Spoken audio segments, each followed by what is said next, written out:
ये लखनऊ की सरजमी, ये लखनऊ की सरजमी, ये रंग रूप का चमन, ये हुस्न इश्क का वतन, यही तो वो मकाम है जहाँ अवध की शाम है, जवां जवां हंसी हंसी, ये लखनऊ की सरजमी।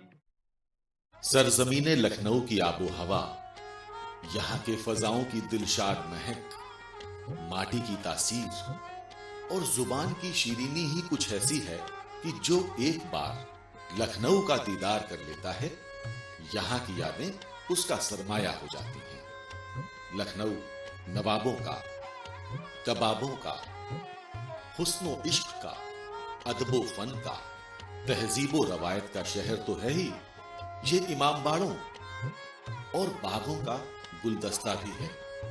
अगर बात करें दुनिया की सबसे बड़ी जनक्रांति की, तो 1857 के साथ साथ सिकंदरबाग का जिक्र बेसाख्ता आ ही जाता है। हालांकि सिकंदरबाग आखिरी ताजदारे अवध नवाब वाजिद अली शाह ने अपनी बेगम सिकंदर महल के लिए बनवाया था, लेकिन सन 1857 में अपने प्यारे लखनऊ के लिए हजारों जाबाजों ने फिरंगी फौजों से लड़ते हुए कुर्बानियां दी और तारीख में अपना नाम दर्ज करवा गए। लखनऊ की इमारतों में छतर मंजिल पैलेस का मर्तबा भी आला है। छतर मंजिल पैलेस की तामीर बादशाह गाजीउद्दीन हैदर और नसीरुद्दीन हैदर ने करवाई थी। दरियाए गोमती के किनारों की शान बढ़ाने वाली इस इमारत को बादशाह ने सन 1780 में अपनी वालिदा छत्तर कुंवर के नाम पर बनवाया था। छत्तर मंजिल पैलेस के इसी परिसर में मौजूद है लखनऊ की शान का मुजाहिरा करती कोठी फरहत बख्श।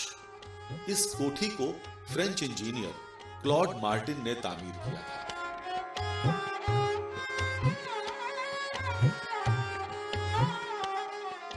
लखनऊ की रवायत यहां की इमारतों में नुमाया होती है। रेजिडेंसी इसी रवायत, वतन परस्ती और आजादी के जज्बे की गवाह बनकर खड़ी है। सन 1857 की जंगे आजादी में रेजिडेंसी में न जाने कितना गोला बारूद अपने सीने पर सहा।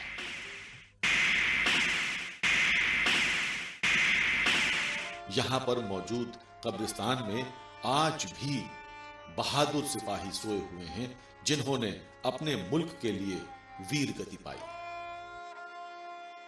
लखनऊ बागों का शहर है तो इमामबाड़ों का शहर भी है। लखनऊ को दुनिया भर में मशहूर करने वाले इमामबाड़े आज भी हुसैनाबाद इलाके में अपना परचम उठाए खड़े हैं। इसमें सबसे आलीशान है बड़ा इमामबाड़ा। लखनऊ के गरीब परवर नवाब आसिफुद्दौला ने सन 1784 में इसका निर्माण करवाया था।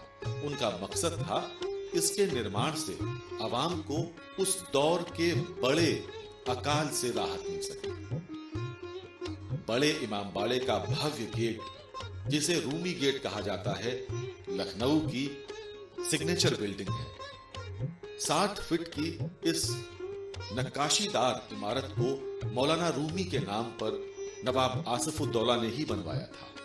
अवध वास्तुकला का प्रतीक ये रूमी गेट तुर्किश गेटवे के नाम से भी जाना जाता है। हुसैनाबाद के इसी कदीमी इलाके में मौजूद है हिंदुस्तान का सबसे ऊंचा घंटाघर। एक वक्त में हुसैनाबाद की शान और शौकत का अंदाजा छोटा इमामबाड़ा बयां कर देता है। मुख्य द्वार से इसकी झलक देखते ही बनती है। शहर लखनऊ की जामा मस्जिद का मकाम भी कमतर नहीं है। इस आलीशान मस्जिद का निर्माण नवाब मोहम्मद अली शाह ने शुरू किया था, जिसको उनके जन्नत नशीब हो जाने के बाद उनकी बेगम ने सन 1840 में पूरा करवाया।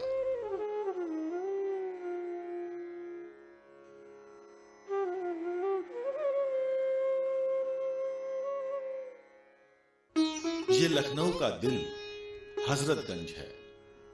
हजरतगंज चौराहे से लेकर केडी सिंह बाबू स्टेडियम तक फैला हजरतगंज एक जमाने में पूरी दुनिया में विख्यात रहा है और यहाँ की गंजिंग बड़े बड़े लोगों ने की है।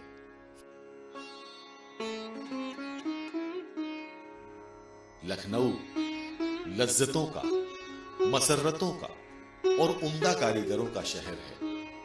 इन्हीं माहिर कारीगरों की सौगात है चिकनकारी। यूं तो पूरा लखनऊ चिकनकारी का मरकज है, लेकिन चौक का इलाका इसकी जान है।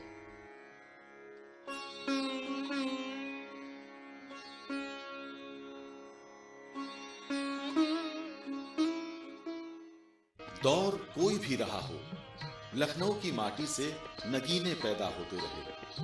जिक्र कथक के रत्न बिरजू महाराज का हो या मौसीकी के बादशाह नौशाद का, बात शायरी के राजकुमार मजाज की हो या ठुमरी के सुरों की मल्लिका बेगम अख्तर की, लखनऊ की विरासत नायाब रही है। आज ग्लोबलाइजेशन का दौर है, संस्कृतियां आपस में मिल रही हैं।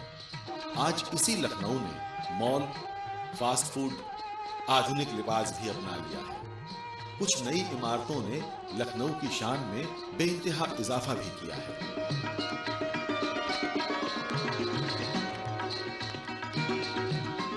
सन 1914 में बनकर तैयार हुआ लखनऊ का मशहूर चारबाग रेलवे स्टेशन भी इन्हीं में से एक है, जिसकी स्थापत्य कला राजधानी शैली की है।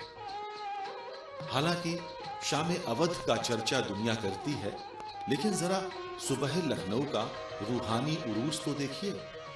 जब सूरज को सलाम करते हुए मंदिरों की घंटियां, मस्जिदों की अजानें